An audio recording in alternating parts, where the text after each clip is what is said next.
Man ir jāizdara šādi tādi darbi, kurus es nevaru teikt, ka man baigi patīk darīt, tāpēc, ka tas ir saistīts ar motoru, es toču neesmu motorists.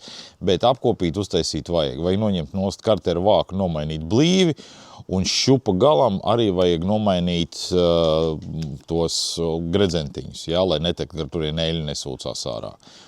Nu, ar to arī šodien nodarbosimies.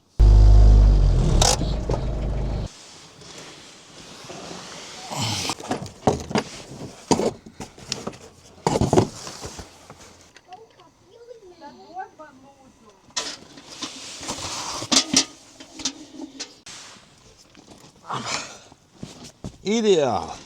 Kartera vāks kur ir, tūlītās mazgāsim, un lai pavisam viss forši būtu, noņēmu nost arī iesūcēju klausuli, ja, to es arī tūlītās izmazgāšu, un tad būs vispār viss pa pirmo. Šitas viss atgādina bērnību. Tad, kad vajadzēja mopādiem visu kaut ko tīrīt un mazgāt visu kaut kādas karburators un visu pārējo ar benzīnu.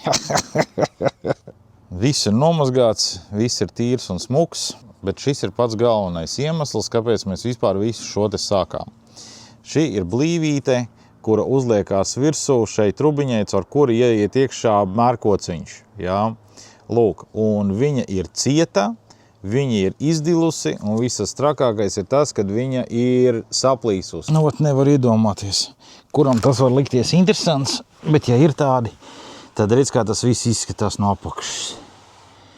Rekur. Es te skraidu apkārt ar to kameru pārnēsājos. Iedomājos, ka tas īstenībā nevienam nafik nav vajadzīgs. Bet nu labi. Reku, man ir jaunā blīve. Tūlīt piemērīsim. Tā, uz šito pusi. Tagad vēl nesaplēst viņu. Uz šito. Jā. Klausies, nu pa pirmo. Nopirku jaunu. Pilns, pilnīgi pilns. Nekas nenāk ārā. Tā kā blīvu šodien neuzliksim. Ko darīt? Zato, rekur pa to laiku, kamēr es te stādāju, mīļā sieviņa sataisījusi reizi. Tā kā labu apetīti man.